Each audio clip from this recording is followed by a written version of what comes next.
કે આદિમાનવો કયા પાકો ઉગાડતા હતા? તો કયા કયા પાકો ઉગાડતા હતા? સૌથી પહેલા ચોખા, જવ, ઘઉં, મસૂર અને બાજરી. બરોબર, ચોખા, પછી જવ, પછી ઘઉં, પછી મસૂર અને બાજરી. બરોબર, તો કયા પાકો હતા? ચોખા, જવ, ઘઉં, મસૂર ને બાજરી. આદિમાનવો કયા પશુઓ પાળતા હતા? તો સૌથી પહેલા કૂતરો, બળદ, ગાય, ભેંસ, ઘેટા બકરા અને ભૂંડ. જેને આપણે સુવર કહીએ. શું કહીએ? સુવર. કયા કયા? કૂતરો, ભેંસ, બળદ, ઘેટા બકરા અને સુવર. સુવર સમજ પડી? અને સુવર. એટલા પ્રકારના પશુઓ જે છે એ આદિમાનવો પાળતા હતા. આદિમાનવની શરૂઆતની અવસ્થાને શું કહેવામાં આવે છે? તો કે જ્યારે આદિમાનવની જે શરૂઆતની અવસ્થા હતી, બરોબર, એને કયા નામે ઓળખવામાં આવે છે? તો કે આદિમાનવની શરૂઆતની અવસ્થાને હન્ટર એન્ડ ગેધરર્સ ના નામથી ઓળખવામાં આવે છે. Hunter and gatherers. કેમ કે શરૂઆતમાં આદિમાનવ શું કરતો હતો? તો કે શિકાર કરવો અને એ શિકારમાં જે કાંઈ ખાવા મળ્યું છે એને એકઠું કરવાનું કામ કરતો હતો. કેમ કે આદિમાનવનું શરૂઆતનું જીવન ભટકતું જીવન હતું. શેના માટે ભટકતો હતો? ખોરાક માટે. અને ખોરાક માટેની એની મૂળભૂત વસ્તુ કઈ હતી? શિકાર કરવાની. બરોબર, એટલે શિકાર કરતો.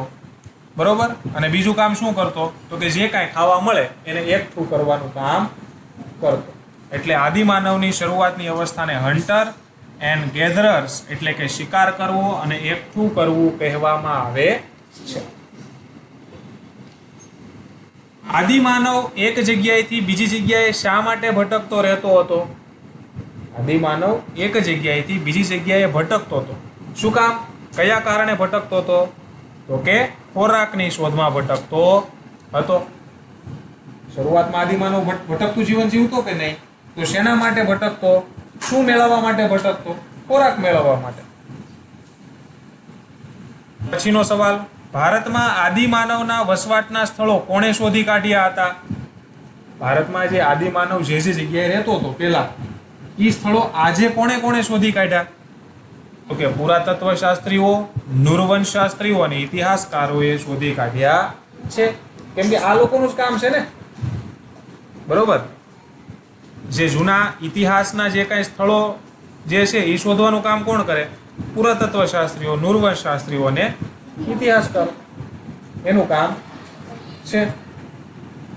બરોબર, કે જે જૂના પુરાણા જે ઇતિહાસમાં જે દબાઈ ગયેલા સ્થળો છે એનું ખોદકામ કરવું, એમાંથી વસ્તુઓ બારી કાઢવી અને એના આધારે ઇતિહાસને બનાવવો, ઇતિહાસને લખવું. સમજાય છે?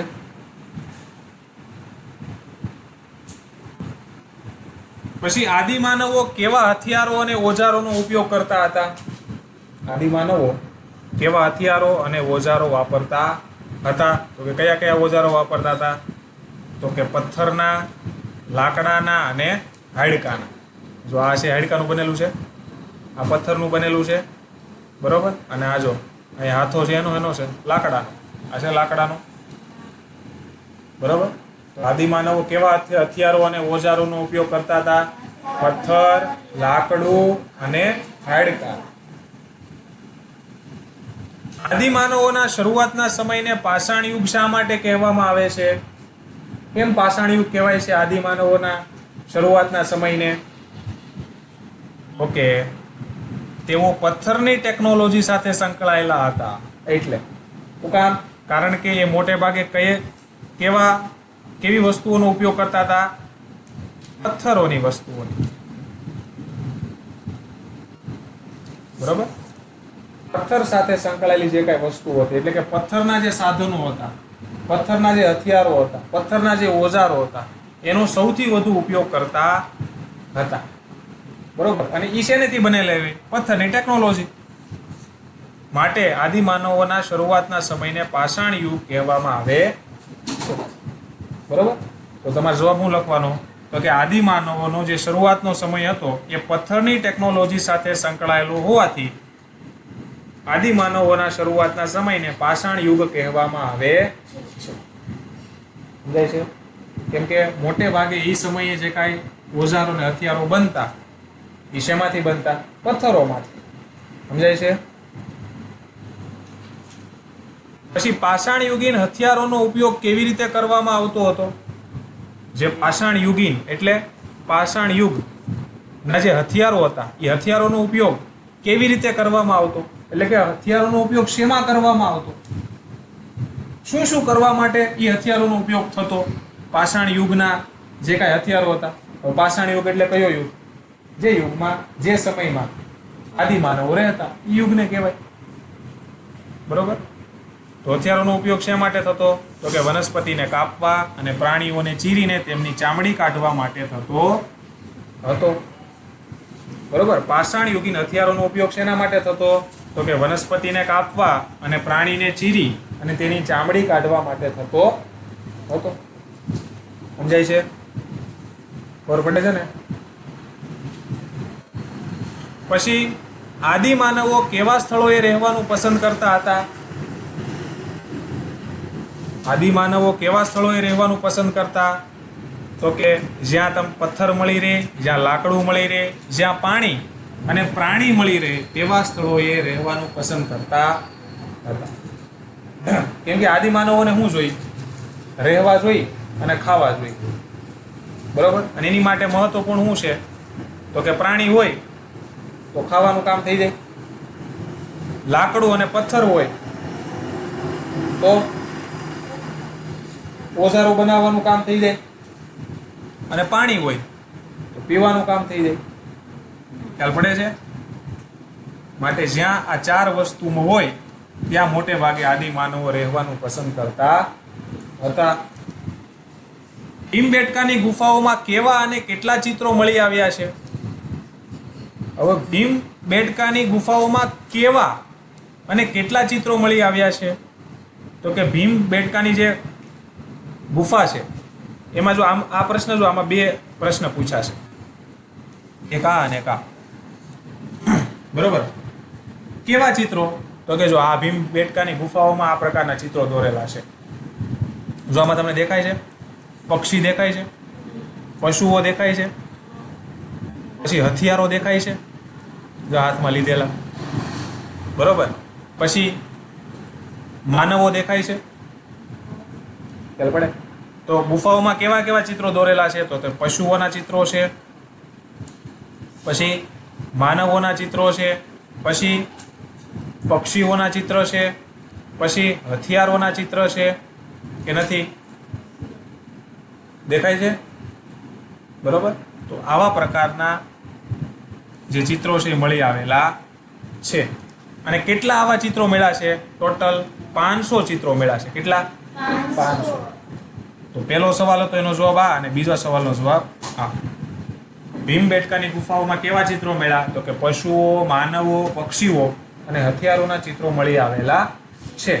અને કુલ કેટલા ચિત્રો છે એમાં? તો કે 500 જેટલા ચિત્રો. આવડે? સમજાય છે? આદિમાનવો અગ્નિથી પરિચિત હશે એવું કઈ રીતે કહી શકાય? આદિમાનવો અગ્નિથી પરિચિત હશે એવું કઈ રીતે કહી શકાય? એટલે કે એવું શું આપણને મળ્યું કે જેને કારણે આપણને ખબર પડે કે તેઓ અગ્નિથી પરિચિત હશે? એવો તો કયો અવશેષ મળ્યો કે જેના ઉપરથી આપણને ખબર પડે કે ભાઈ તેઓ અગ્નિથી પરિચિત હશે? તો કે દક્ષિણ ભારતની અંદર જે કુર્નુલ આવેલું છે. શું આવેલું છે? કુર્નુલ. એ કુર્નુલની ગુફાઓમાંથી આપણને રાખના અવશેષો મળી આવ્યા છે.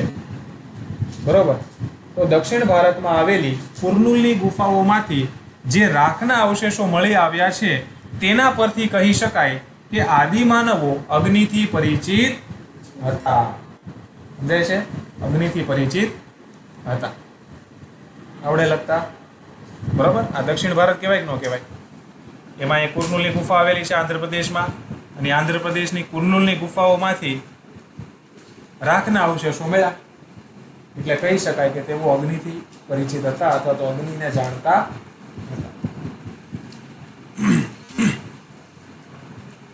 પછીનો સવાલ, આદિમાનવના જીવનમાં કઈ બે શોધોએ મહત્વનું પરિવર્તન કર્યું?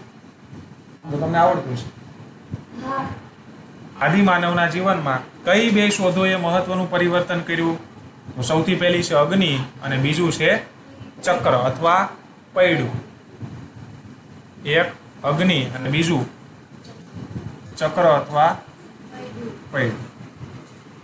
બરોબર, બે શોધોએ આદિમાનવના જીવનમાં મહત્વનું પરિવર્તન કર્યું હતું. પછી આદિમાનવ સૌપ્રથમ પૈડું બનાવતા કેવી રીતે શીખ્યો હતો? બરોબર, આદિમાનવ સૌપ્રથમ પૈડું બનાવતા કેવી રીતે શીખ્યો હતો? તો કે આદિમાનવ જે છે એ વૃક્ષના થડ અને તેના જાડા લાકડામાંથી પૈડું બનાવતા શીખ્યો હતો. કેમ એ સમયે લોખંડ તો હતું નહીં, કે કોઈ ધાતુ નહોતી, કે રબર નહોતું. આજે તમને જે પૈડા દેખાય એ બધા પૈડા એના આવે, લોઢાના આવે, રબરના આવે, સ્ટીલના આવે. એ સમય એવું કાંઈ હતું નહીં, તો એમાંથી બનાવતા શીખો પૈડું. તો કે વૃક્ષના જે થડ હોય એના જાડા લાકડામાંથી પૈડું બનાવતા શીખ્યો હતો. કેમ કે જાડું થડ હોય ને જેનું, એ કેવું હોય, ગોળ હોય કે નહીં, સમજાણું? પછી આવું ગોળ લાકડું હોય એને અહીંથી કાપી નાખે તો થઈ જાય કે નહીં પૈડા જેવું ગોળ. સમજણ પડી? તો એમાંથી શીખ્યો હતો. વાતાવરણમાં પરિવર્તન આવતા કયા પ્રાણીઓની સંખ્યા વધવા લાગી હતી? વાતાવરણમાં પરિવર્તન આવ્યું તો કયા પ્રાણીઓની સંખ્યા વધી? ઘેટા, બકરા, અથવા એક વાક્યમાં મારે કેવું હોય તો પાલતુ, પાલતુ પ્રાણીઓ અથવા તો તૃણાહારી પ્રાણીઓ.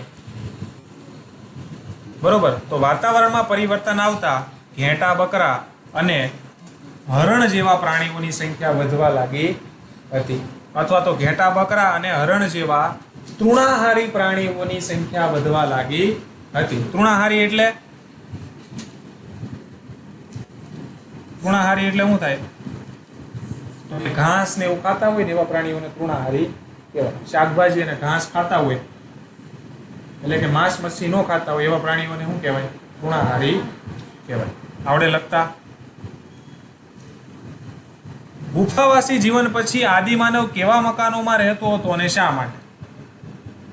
બરોબર, ગુફાવાસી જીવન, પહેલા તો ગુફામાં રહેતો કે નહીં? બરોબર, અને પછી ધીમે ધીમે આદિમાનવ કેવા મકાનમાં રહેવા માંડ્યો અને શું કામ રહેવા માંડ્યો? એવો પ્રશ્ન છે. બરોબર, તો ગુફાવાસી જીવન પછી આદિમાનવ કેવા મકાનમાં રહેતો હતો? તો કે ગારા, માટી અને ઘાસથી બનાવેલા મકાનોમાં રહેતો હતો. જો અહીંયા બે પ્રશ્નો છે પાછા, છે કે નહીં? પહેલું પૂછું કેવા મકાનોમાં રહેતો હતો અને પછી શા માટે? તો કેવા મકાનોમાં રહેતો હતો? ગારા, માટી અને ઘાસથી બનાવેલા મકાનોમાં રહેતો હતો. બરોબર, અને શા માટે રહેતો હતો? તો કે ખેતી અને પશુપાલનને કારણે સ્થાયી જીવનની શરૂઆત થઈ હતી માટે. કેમ કે ખેતી અને પશુપાલન આ બે કામ મળ્યો કરવા. હવે આ બે કામ કરવા માટે કોઈ એક જગ્યાએ રહેવું પડે કે નહીં? હવે એ જગ્યાએ ગુફા હોય તો હાલે, ગુફા ન હોય તો ઘર બનાવવું પડે કે નહીં? તો ઘર શેનું બનાવવું પડે? તો કે ગારા, માટી, ઘાસનું બનાવવું પડે. તો એ કાંઈ સિમેન્ટ તો હતી? એ સિમેન્ટ ને ઈંટ ને બેલાનું બનાવી નાખે? એ કઈ એવું હતું નહીં. બરોબર, એટલે ખેતી અને પશુપાલનને કારણે સ્થાયી જીવનની શરૂઆત થઈ માટે તેને ગારા, માટી અને ઘાસથી બનાવેલા મકાનોમાં રહેવું પડતું. આવડે? સમજાય સવાલ? પછીનો સવાલ, આદિમાનવ કેવા પાલતુ પ્રાણીઓ સાથે રહેતો હતો? કેવા પાલતુ પ્રાણીઓ સાથે આદિમાનવ રહેતો હતો? બરોબર, તો કે કૂતરા, બળદ, ગાય, ભેંસ, ઘેટા, બકરા અને સુવર અથવા તો ભૂંડ. બરોબર, આવા પાલતુ પ્રાણીઓ સાથે રહેતો હતો. હવે આગળ એક સવાલ આવ્યો, એવો જ આવ્યો. આ સવાલ ફેરવી નાખ્યો, જવાબ ઈ નહીં છે. આવડે કે ન આવડે? કઈ પ્રવૃત્તિઓના કારણે માનવ જીવનના ભટકતા જીવનનો અંત આવ્યો હતો? એ કઈ પ્રવૃત્તિઓ માનવે શરૂ કરી કે જેને કારણે પહેલા માનવ ભટકતું જીવન જીવતો હતો અને પછી એક જગ્યાએ સ્થાયી થઈને રહેવા માંડ્યો? તો કે ખેતી અને પશુપાલનના કારણે માનવ જીવનના ભટકતા જીવનનો અંત આવ્યો હતો. હવે ભટકતા જીવનના અંત પછી આદિ માનવના જીવનમાં કયા પરિવર્તનો આવ્યા હતા? પહેલા ભટકતું જીવન જીવતો હતો, એ ભટકતું જીવન પૂરું થયું પછી આદિમાનવના જીવનમાં કેવા કેવા પરિવર્તનો આવ્યા એવો પ્રશ્ન પૂછો છો. તો કેવા પરિવર્તનો આવ્યા હતા ભટકતું જીવન પૂરું થઈ ગયા પછી? બરોબર, તો ક્યાં ક્યાં પરિવર્તનો આવ્યા? તો કે એના ખોરાકમાં પરિવર્તન આવ્યું, કેમ કે પહેલા શું ખાતો? માંસ ખાતો, મચ્છી ખાતો, પછી કંદમૂળ ખાતો. અને ભટકતું જીવન પછી શું ખાવા મળ્યો? ઘઉં, બાજરી, ચોખા, મૈસૂર, આવું બધું ખાવા મળ્યું. સમજાણું? મૈસૂર ઢોસા નહીં. હો ને, ખડખડાઈને એમ થાય કે મૈસૂર ઢોસા મળ્યો છે ખાવા. કડક પેપર લાવો. સમજાણું? પછી પોશાકમાં શું ફેરફાર થયો? તો કે પેલા પાંદડાઓ ઓળતો અને હવે ધીમે ધીમે ચામડા ઓળતો થઈ ગયો. બરોબર, એ કાપડ એવું કાંઈ આવ્યું નહોતું. પછી રહેઠાણમાં શું ફેરફાર થયો? તો કે પેલા શેમાં રહેતો? ગુફાઓમાં રહેતો અને હવે ગારા, માટી અને ઘાસથી બનાવેલા ઘરોમાં રહેવા લાગ્યો. તો ભટકતા જીવન પછી આદિમાનવના જીવનમાં ખોરાક, પોશાક અને રહેઠાણમાં પરિવર્તનો આવ્યા હતા. આવડે એક વાક્યમાં લખતા? બરોબર, સમજાણો સવાલ? એનો જવાબ પછીનો સવાલ. આદિમાનવ પથ્થરમાંથી ખેતીના કયા ઓજારો બનાવતો હતો? આદિમાનવ પથ્થરમાંથી ખેતી માટે કેવા કેવા ઓજારો બનાવતો હતો? તો કે ખુરપી, શીણી અને દાંતરડા જેવા ઓજારો બનાવતો હતો. કેવા કેવા ઓજારો બનાવતો હતો? ખુરપી, શીણી અને દાંતરડા જેવા ઓજારો બનાવતો હતો. સ્થાયી થયેલા આદિમાનવો ખોરાક શું હતો? તો કે જ્યારે આદિમાનવો પહેલા ભટકતું જીવન જીવતા જ નહીં, બરોબર, પછી કેવા થઈ ગયા? સ્થાયી થઈ ગયા. તો સ્થાયી થયેલા આદિમાનવ ખોરાકમાં શું શું લેતા? તો કે જવ લેતા, ઘઉં લેતા, માંસ લેતા, મચ્છી લેતા, કંદમૂળ લેતા અને ફળો લેતા. બરોબર, પહેલા શું ખાતા? ખાલી શું ખાતા? માંસ અને કંદમૂળ. પછી સ્થાયી થઈ ગયા પછી તો કે માંસ અને કંદમૂળ તો ખાતા, સાથે માછલી ખાતા ને. પહેલા શું ખાતા? માંસ, મચ્છી અને કંદમૂળ, ત્રણે જ વસ્તુ ખાતા. બરોબર, અને સ્થાયી થઈ ગયા પછી નવી વસ્તુ કઈ ઉમેરી? અનાજ. શું ઉમેરાણું? અનાજ. અનાજમાં શું લેતા? બાજરી, ઘઉં, જવ, ચોખા, મસૂર. બરોબર, અને બીજું ફળો. શું ઉમેરાણું? ફળો. કેમ કે આસપાસમાં જે કાંઈ ફળો ઉગતા એ ફળો પણ ખાવા લાગ્યા હતા. તો સ્થાયી થયેલા આદિમાનવ માંસ, મચ્છી, ઘઉં, જવ, કંદમૂળ અને ફળો ખાતા થયા હતા. આમાં તમે બાજરી લખો તો હાલે, ચોખા લખો તો હાલે અને મસૂર લખો તો હાલે. સમજાણું?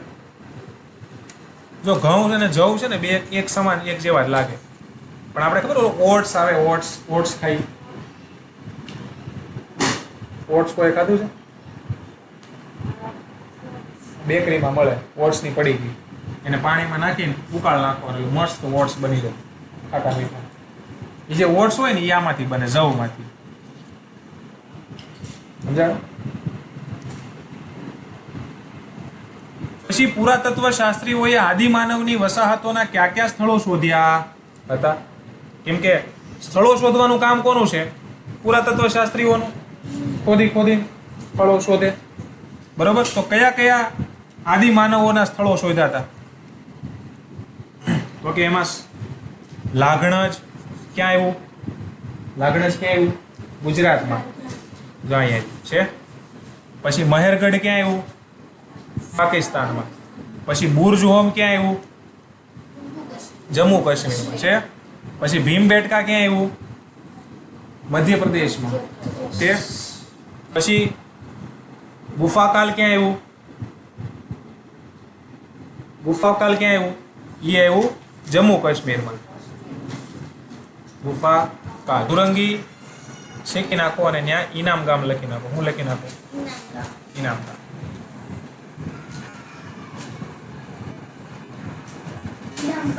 ઇનામ ગામ. બરોબર. તો કયા કયા થઈ ગયા? પુરાતત્વ શાસ્ત્રીઓએ આદિમાનવની વસાહતોના કયા કયા સ્થળો શોધ્યા?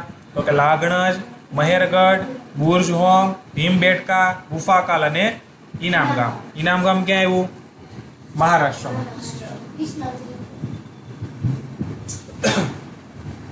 સમજણ પડી? તો એટલા આદિમાનવની વસાહતોના સ્થળો શોધી કાઢ્યા હતા. બાળકોના મૃતદેહોના અવશેષો ક્યાંથી મળી આવ્યા છે આપણને? આ આપણને આવડે. બાળકોના મૃતદેહોના અવશેષો ક્યાંથી મળી આવ્યા? તો કે મહારાષ્ટ્રમાં આવેલા ઇનામ ગામમાંથી મળી આવેલા છે. મહારાષ્ટ્રના ઇનામ ગામમાંથી મળી આવેલા છે. પછી મહેરગઢમાં મળી આવેલા ઘરો કેવા હતા અને તે ક્યાં ઉપયોગમાં આવતા હતા? જો આ પાછા બે પ્રશ્નો છે. પહેલો પ્રશ્ન શું છે કે મહેરગઢમાં મળી આવેલા ઘરો કેવા હતા? તો કેવા હતા? જો કેવા દેખાય છે? લંબચોરસ દેખાય છે? હે? તો કેવા હતા? લંબચોરસ. તો મહેરગઢમાંથી મળી આવેલા ઘરો લંબચોરસ હતા. અને ક્યાં ઉપયોગમાં આવતા હતા? તો કે અનાજ ભરવાના ઉપયોગમાં આવતા હતા. બરોબર. બે વસ્તુ અહીંયા થતી, એક તો રહેવાની અને બીજું અનાજ ભરવા. બે ઉપયોગમાં આવતા. તો કે મહેરગઢમાં મળી આવેલા ઘરો લંબચોરસ હતા અને તે રહેવા અને અનાજ ભરવા માટે ઉપયોગમાં આવતા હતા. આવડે? કેમ કે રહેવાની જગ્યા હું અહીંયા રહેવાનું જ હોય અને બીજું અનાજ ભરતા, કેમ કે કૃષિનું કામ કરતા. આદિકાળમાં મનુષ્યના શબની સાથે બકરીને દફનાવવાનો પુરાવો કઈ માન્યતા સૂચવે છે? આદિકાળમાં એટલે કે જ્યારે આદિમાનવો હતા એ સમયની વાત છે. એ સમયમાં મનુષ્યના શબની, શબ એટલે કે મૃતદેહ, શરીર મરી ગયા પછી જે શરીર વધે એને શબ કહેવાય. એની સાથે બકરીને પણ દફનાવવામાં આવવાનો એક પુરાવો મળી આવ્યો છે. પુરાવો એટલે કે ખોદકામ કર્યું, એમાંથી એક કબર મળી. કબરમાં મનુષ્યનો દેહ હતો સાથે બકરીના પણ દેહ હતો. બરોબર. તો એના આધારે શું કહી શકાય? એના આધારે કઈ માન્યતા એ સમય હતી એવો આપણે કલ્પના કરી શકીએ? બરોબર. તો કે મૃત્યુ પછી પણ જીવન હશે એવી આપણે કલ્પના કરી શકીએ. એના આધારે કેમ ખબર પડે? તો કે ભાઈ મનુષ્ય જ્યારે જીવતું હોય ત્યારે બકરીની જરૂર પડતી ભોજન માટે, ખાવા માટે. બરોબર. એટલે કે મરી જાય ને પછી હારો કે આપણે બકરીને દફનાઈ દઈએ. મરી ગયા પછી એને બકરી ભેગી ને ભેગી રહે. એટલે મરી ગયા પછી શું કરી શકે? તો કે જીવન સારી રીતે જીવી શકે. એટલે ખાવા પીવાની વાંધો ન આવે એમ. એવું એ લોકો વિચારતા હશે. એવું સમજાણું? એવી આપણે કલ્પના કરી શકીએ. કેમ કે મૂળભૂત તો એ જ છે. ઇતિહાસમાં જે કાંઈ આપણને વસ્તુઓ મળે છે ખોદકામ કરવાથી એને જોઈ અને એના આધારે આપણે શું કરીએ? કલ્પનાઓ કરી કે આવું હશે ને આમ હશે ને આમ હશે. તો કબરમાં મનુષ્ય સાથે બકરીના અવશેષો મળ્યા તો એના આધારે કઈ કલ્પના આપણે કરી શકીએ? તો કે વ્યક્તિના મૃત્યુ પછી પણ જીવન હશે એવું વિચારતા હશે. કોણ? એ સમયના આદિમાનવ. સમજાય કે નહીં? પછીનો સવાલ, ભીમબેટકાની ગુફા કયા રાજ્યમાં આવેલી છે? તો ક્યાં આવેલી છે? તો કે મધ્યપ્રદેશમાં આવેલી છે. ક્યાં આવેલી છે? મધ્યપ્રદેશમાં. ભારતના મધ્યપ્રદેશમાં ભીમબેટકાની ગુફા આવેલી છે. કારણો જણાવો. આદિમાનવો પ્રાકૃતિક ગુફામાં રહેતા હતા. તો કયા કારણે પ્રાકૃતિક ગુફામાં રહેતા હતા? તો કે આદિમાનવ જે છે પ્રાણીઓ, લાકડા, પથ્થરો અને પાણી મળે તેવા સ્થાનો શોધતા હતા. કેમ? અને એ શોધવા માટે તે પોતે ભટકતું જીવન જીવતો હતો. તો જ્યાં તેને પ્રાણી છે, લાકડાઓ છે, પથ્થરો છે અને પાણી મળે તેવા સાધન એ શોધવા માટે ભટકતું જીવન જીવતું. કેમ કે એ શોધવા માટે તમારે ભટકવું જ પડે, એક જગ્યાએથી બીજી જગ્યાએ જવું પડે. અને તેમાં જો વચ્ચે વરસાદ પડે, ટાઢ પડે, તડકો પડે અથવા જંગલી પ્રાણી આવી જાય સામે, બરોબર, તો એની બચવા માટે એ પોતે ગુફામાં આશરો લેતો, એટલે કે ગુફામાં રહી લેતો. બરોબર. તો આદિમાનવો પ્રાકૃતિક ગુફામાં રહેતા હતા, કારણ કે આદિમાનવો ભટકતું જીવન જીવતા હતા અને તેઓ પ્રાણીઓ, લાકડા, પથ્થરો અને પાણી મળી રહે તેવા સ્થાનો શોધતા હતા. બરોબર. અને એ શોધખોળ વખતે વરસાદ, ટાઢ, તડકો અને જંગલી પ્રાણીઓથી બચવા માટે તેઓ ગુફામાં રહેતા હતા. આવડે લખતા? અગ્નિના ઉપયોગથી આદિમાનવ જીવનમાં ક્રાંતિકારી પરિવર્તન આવ્યું. તો અગ્નિનો ઉપયોગ કરીને આદિમાનવે પોતાના જીવનમાં કયા કયા પરિવર્તનો લાવ્યો, એના જીવનમાં શું શું પરિવર્તન આવ્યું, એ શું શું કરતો થઈ ગયો જે પહેલા નહોતો કરતો. તો કે સૌથી પહેલું કે અગ્નિના ઉપયોગથી એ પકવેલું માંસ ખાવા લાગ્યો. પહેલા એ કાચું માંસ ખાતો હતો, બરોબર. હવે કેવું ખાવા લાગ્યો? પકવેલું માંસ ખાવા લાગ્યો. રાત્રે અંજવાળું કરી રહેવા લાગ્યો, બરોબર. પહેલા રાત્રે સૂઈ જતો, હવે અંજવાળું કરીને રાત્રે પણ કામગીરી કરવા લાગ્યો. જંગલી પ્રાણીઓ સામે રક્ષણ મેળવવા લાગ્યો. પહેલા જંગલી પ્રાણીઓ આવતા તો કાં તો ભાગી જવું પડે, કાં તો એની સામે લડી લેવું પડે. પણ હવે તો કે અગ્નિ બતાવે એટલે પ્રાણીઓ જે છે એ ભાગી જાય. અને ખુલ્લી જગ્યામાં ઠંડી સામે રક્ષણ મેળવવા લાગ્યો. પહેલા જો ઠંડી પડતી હોય, ઠંડુ મોસમ હોય તો એને ગુફામાં રહેવું પડે, બરોબર. ખુલ્લી જગ્યામાં રહી શકે નહીં. તો હવે એ ખુલ્લી જગ્યામાં પણ ઠંડી સામે રક્ષણ મેળવવા લાગ્યો. તો અગ્નિના ઉપયોગથી આદિમાનવના જીવનમાં કયા કયા પરિવર્તનો આવ્યા? તો પકવેલું માંસ ખાવા લાગ્યો, રાત્રે અંજવાળું કરી રહેવા લાગ્યો, જંગલી પ્રાણીઓ સામે રક્ષણ મેળવવા લાગ્યો, ખુલ્લી જગ્યામાં ઠંડી સામે રક્ષણ પણ મેળવતો થયો. તો એટલા પરિવર્તનો એના જીવનમાં આવ્યા. આદિમાનવના સમયને પાષાણ યુગ કહેવામાં આવે છે. કારણ આપો. શા કારણે આદિમાનવના સમયને પાષાણ યુગ? પાષાણ એટલે કે પથ્થર. પાષાણનો મતલબ શું થાય? પથ્થર. કે પથ્થરોનો યુગ કેમ કહેવામાં આવે છે? તો એની પાછળનું કારણ છે કે આદિમાનવનું જે જીવન છે પથ્થર સાથે જોડાયેલું હતું. એટલે કે એ જે સાધનોનો ઉપયોગ કરતો, બરોબર, જે ટેકનોલોજીનો ઉપયોગ કરતો, એ બધી જ વસ્તુઓ પથ્થરમાંથી બનેલી હતી. જેમ કે એ જે ઓજારોનો ઉપયોગ કરતો, હથિયારોનો ઉપયોગ કરતો અને રહેવા માટે ગુફાનો પણ ઉપયોગ કરતો. તો આ બધી જ વસ્તુ શેમાંથી બનેલી હતી? મોટે ભાગે પથ્થરોમાંથી બનેલી હતી, બરોબર છે. આમ એનું જીવન પથ્થરની ટેકનોલોજી સાથે સંકળાયેલું હોવાથી આદિમાનવના સમયને પાષાણ યુગ કહેવામાં આવે છે. કે આદિમાનવનું જીવન પથ્થર સાથે સંકળાયેલું હતું. જેમ કે તે ઓજારો, હથિયારો મોટે ભાગે શેના બનેલા હતા?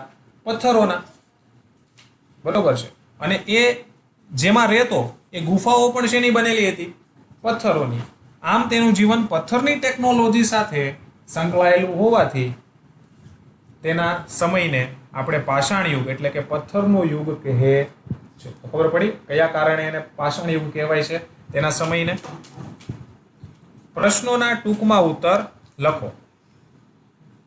આદિમાનવ ક્યાં ક્યાં ઓજારો બનાવતો અને એ ઓજારોનો તે ક્યાં ક્યાં ઉપયોગ કરતો હતો? બે પ્રશ્નો છે અહીં. પહેલો પ્રશ્ન શું છે?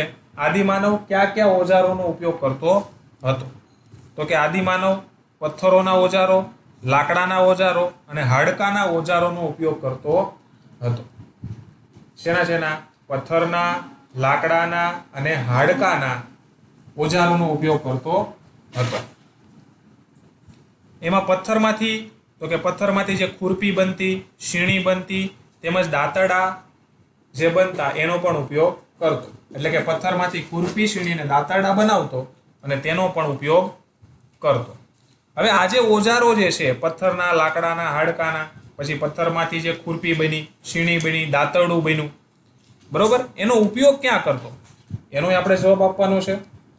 તો ઉપયોગ ક્યાં કરતો? તો કે પહેલો વનસ્પતિ કાપવા માટે ઉપયોગ કરતો, બીજું પ્રાણીઓનો શિકાર કરી તેને ચીરી તેની ચામડી કાઢવા માટે ઉપયોગ કરતો અને ત્રીજો ખેતી કરવા માટે ઉપયોગ કરતો. બરોબર. વનસ્પતિ કાપવા, પ્રાણીઓનો શિકાર કરી તેની ચીરી તેની ચામડી કાઢવા અને ત્રીજો ખેતી કરવા માટે ઉપયોગ કરતો. બરોબર છે? તો આનો ઉપયોગ છે. ચોથો તમારે ઉપયોગ લખવો હોય તો તમે લખી શકો કે ભાઈ જે કાંઈ માંસ કે મચ્છી ખાતો તો એમાંય સાધનોનો ઉપયોગ જોઈએ ને, ઓજારોનો ઉપયોગ કરવો પડે. બરોબર? તો ખોરાક માટે પણ ઉપયોગ કરતો હતો, ખોરાક મેળવવા માટે. કેમ કે કોઈ પણ શિકાર કરે તો એને મારવું તો પડે, મારી પછી એના કટકા કરવા પડે કે નહીં. બરોબર? તો ખોરાક ખાવા માટે પણ ઉપયોગ કરતો. વાતાવરણમાં પરિવર્તન આવવાથી આદિમાનવોના જીવનમાં શી અસરો થઈ? 4 મુદ્દા લખવાના છે કે વાતાવરણમાં પરિવર્તન આવ્યું તો એનાથી આદિમાનવના જીવનમાં કોઈ પરિવર્તનો થયા, કોઈ અસરો થઈ હતી કે નહોતી થઈ? થઈ હતી. તો એ અસરો કઈ કઈ થઈ હતી એ આપણે જાણવાનું છે. તો કે વાતાવરણમાં પરિવર્તન આવ્યું એટલે વાતાવરણમાં પરિવર્તન આવ્યું એટલે શું થયું? ગરમી વધી. શું વધ્યું? ગરમી વધી. અને ગરમી વધે એટલે શું વધે? વરસાદ વધે. અને વરસાદ વધે તો એનાથી શું થાય? ઘાસના ક્ષેત્રો ઊભા થાય. અત્યારે આપણે જો વરસાદ પડ્યો એટલે જોજો હવે ધીમે ધીમે બધું લીલુંછમ થવા લાગશે. અને ઘાસના ક્ષેત્રો ઊભા થયા એને કારણે તૃણાહારી પ્રાણીઓની સંખ્યા વધી. તૃણાહારી એટલે શાકાહારી, શાકભાજી ખાતા હોય એવા પ્રાણીઓ. શાકાહારી, શાકભાજી ખાતા હોય એવા પ્રાણીઓની સંખ્યા વધવા લાગી અને એને કારણે આદિમાનવે પશુપાલનની શરૂઆત કરી. પશુપાલન એટલે કે પશુઓને પાળવા, ગાય, ભેંસ, ઘેટા, બકરા એને પાળી પોષીને મોટા કરવા અને એની પાસેથી આપણા જીવન ઉપયોગી જે કાંઈ વસ્તુઓ હોય એને મેળવવી. બરોબર? બીજું તો કે ઘાસના ક્ષેત્રો જે ઊભા થયા તો એની સાથે સાથે ઘણી બધી વનસ્પતિઓ પણ ઉગવા લાગી હોય. વરસાદ પડે તો એ જે વનસ્પતિઓ ઉગી એ વનસ્પતિનો અભ્યાસ કરવા લાગ્યો અને તેમ કરતા કરતા એણે ખેતીની પણ શરૂઆત કરી. ખેતી પણ કરવા લાગ્યો. એટલે કે જે વનસ્પતિઓ ઉગી અને એમાંથી એને જેવું લાગ્યું કે આ વનસ્પતિ મારે ખાવા માટે જરૂરી છે અથવા તો મારા જીવનમાં આનો ઉપયોગ કરવો જોઈએ. જો એને જીવનમાં ઉપયોગ કરીએ તો આપણું જીવન સરળ બને એવું જે વનસ્પતિ જોતાને લાગ્યું અને એ વનસ્પતિઓ ઉગાડવા માટે ખેતી કરવી પડે. બરોબર? તો એ વનસ્પતિઓ ઉગાડવા માટે એણે ખેતીની પણ શરૂઆત કરી. અને આવી રીતે પશુપાલન અને ખેતીની શરૂઆત કરી. અને પશુપાલન અને ખેતી કરવી હોય તો કોઈ એક જગ્યાએ રહેવું પડે. બરોબર? કઈ ખેતી કે 2-4 દિવસની તો હોય નહીં. બરોબર? એટલે સ્થાયી જીવન પણ જીવવા લાગ્યું. પહેલા કેવું જીવતો? ભટકતું જીવન જીવતો અને હવે કેવો થઈ ગયો? સ્થાયી થઈ ગયો. અને માટી અને ઘાસના કાચા મકાનો બનાવી રહેવા લાગ્યો. હવે કોઈ એક જગ્યાએ રહેવું હોય તો અહીંયા ગુફા મળે નોય મળે. ગુફા હોય તો સારું, પણ ગુફા ન હોય તો શું કરવાનું? ક્યાંક રહેવું તો પડે. ટાઢ, તડકો, વરસાદથી રક્ષણ તો મેળવવું પડે. તો એની માટે ઘર બનાવવું પડે. એટલે પોતે માટી અને ઘાસના કાચા મકાનો બનાવી રહેવા લાગ્યું. તો ટોટલ કેટલી અસર થઈ? 4 અસરો થઈ. બરોબર? પશુપાલનની શરૂઆત કરી, ખેતીની શરૂઆત કરી, સ્થાયી જીવનની શરૂઆત કરી અને માટી અને ઘાસના કાચા મકાનો બનાવી રહેવાની શરૂઆત કરી. તો વાતાવરણમાં પરિવર્તન આવવાથી આદિમાનવોના જીવનમાં આ 4 પ્રકારની અસરો થઈ. આવડે? પછી સ્થાયી જીવન પછીની આદિમાનવની પ્રવૃત્તિઓ જણાવો. કે આદિમાનવ પહેલા ભટકતો હતો, હવે કેવો થઈ ગયો? સ્થાયી થઈ ગયો, એક જગ્યાએ રહેતો થઈ ગયો. અને ત્યાર પછી એણે કઈ કઈ પ્રવૃત્તિઓ ચાલુ કરી પોતાના જીવનની અંદર? તો સૌથી પહેલી પશુપાલન, પછી ખેતી કરવાનું ચાલુ કર્યું, પછી ખેતી અને શિકાર કરવા ખુરપી, સીણી, દાંતડા જેવા પથ્થરના ઓજારો બનાવવાનું ચાલુ કર્યું. અને ત્યાર પછી કોઈ એક જગ્યા પર સ્થાયી થવા માટે માટી અને ઘાસના કાચા મકાનો બનાવવાની શરૂઆત કરી. બરોબર? તો 4 પ્રવૃત્તિઓ ચાલુ કરી: પશુપાલન, ખેતી, પછી પથ્થરના ઓજારો બનાવવાની અને કાચા મકાનો બનાવવાની. બરોબર? આ 4 વસ્તુની શરૂઆત કરી. ક્યારે? સ્થાયી થઈ ગયા પછી. આદિમાનવ પ્રાણીઓનો ઉપયોગ કેવી રીતે કરતો હતો? આદિમાનવ પ્રાણીઓ પાળતો કે નહીં? તો પ્રાણીઓ શા માટે પાળતો? પ્રાણીઓ પાસેથી એને શું શું મળી રહેતું? એવો પ્રશ્ન છે. તો સૌથી પહેલા હરણનો ઉપયોગ એ ખોરાક માટે કરતો. પછી તેઓના જે ચામડા હતા એનો ઉપયોગ પોશાક તરીકે શરીર ઢાંકવા માટે કરતો. કૂતરાનો ઉપયોગ સાથીદાર તરીકે કરતો અને ઘેટા, બકરા અને ગાય અને ભેંસનો ઉપયોગ પશુપાલન માટે કરતો. તેમજ બળદ જેવા પ્રાણીઓનો ઉપયોગ ખેતી માટે કરતો હતો. બરોબર? તો પ્રાણીઓનો ઉપયોગ ખોરાક માટે કરતો, પછી એનો ચામડું જે હતું એ ચામડું કાઢી અને ચામડાનો ઉપયોગ શરીર ઢાંકવા માટે કરતો, પછી સાથીદાર તરીકે કરતો કૂતરાનો ઉપયોગ, પછી પશુપાલન માટે કરતો અને છેલ્લે ખેતી માટે પણ પ્રાણીઓનો ઉપયોગ કરતો. તો એ પશુપાલન શેના માટે કરતો? ખોરાક માટે, ચામડું મેળવવા માટે, સાથીદાર તરીકે, પશુપાલન કરવા માટે અને ખેતી માટે કરતો હતો. સમજણ પડી? તો પશુઓનો ઉપયોગ શેના માટે કરતો? તો બધી બાબતો માટે કરતો હતો. પ્રશ્નોના ઉત્તર લખો. સ્થાયી જીવન માટેની જરૂરિયાત શા માટે ઊભી થઈ? પહેલા જે આદિમાનવ હતો એ ભટકતું જીવન જીવતો. હવે સ્થાયી કઈ રીતે સ્થાયી થયો? એવી કઈ જરૂરિયાત ઊભી થઈ કે જેને કારણે એને એક જગ્યાએ રહેવું પડ્યું? તો કે પહેલા ખોરાકની શોધમાં ભટકતું જીવન જીવતો. 12,000 વર્ષ પહેલા વાતાવરણમાં વ્યાપક પરિવર્તનો આવ્યા અને પરિવર્તનથી શું થયું? ગરમી વધી અને ગરમી વધવાથી વરસાદ વધ્યો અને વરસાદ વધવાને કારણે ઘાસના ક્ષેત્રો ઊભા થયા અને ઘાસના ક્ષેત્રો ઊભા થયા તેથી તૃણાહારી પ્રાણીઓની સંખ્યા વધી અને તે પશુપાલન કરવા લાગ્યો. અને ઘાસના ક્ષેત્રો જે ઊભા થયા હતા એ ઘાસના ક્ષેત્રોમાં જે ઉપયોગી વનસ્પતિ હતી, કેવી ઉપયોગી વનસ્પતિ હતી, એ વનસ્પતિનો એ અભ્યાસ કરવા લાગ્યો અને તેની ખેતીની શરૂઆત કરી અને તેની ખેતી પણ કરવા લાગ્યો.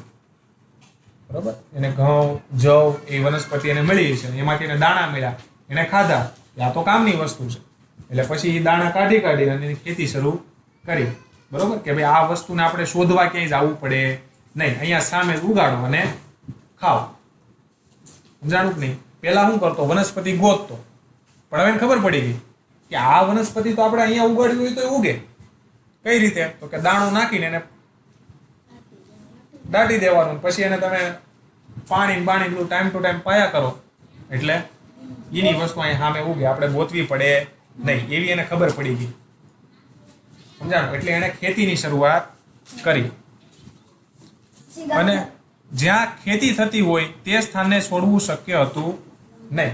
કેમ કે કોઈ એક જગ્યાએ ખેતી કરતા હોય તો તરત એ સ્થાનને છોડવું શક્ય બને નહીં. અને બીજું કે એવી જમીન અને પાણી બીજી જગ્યાએ મળે નોય મળે. કેમ કે પશુપાલન અને ખેતી ક્યાં થાય? જ્યાં જમીન સારી હોય અને પાણી મળી રહેતું હોય ત્યાં થાય. એટલે એવી એક જગ્યાએ રહેવું જરૂરી બને કે નહીં? માટે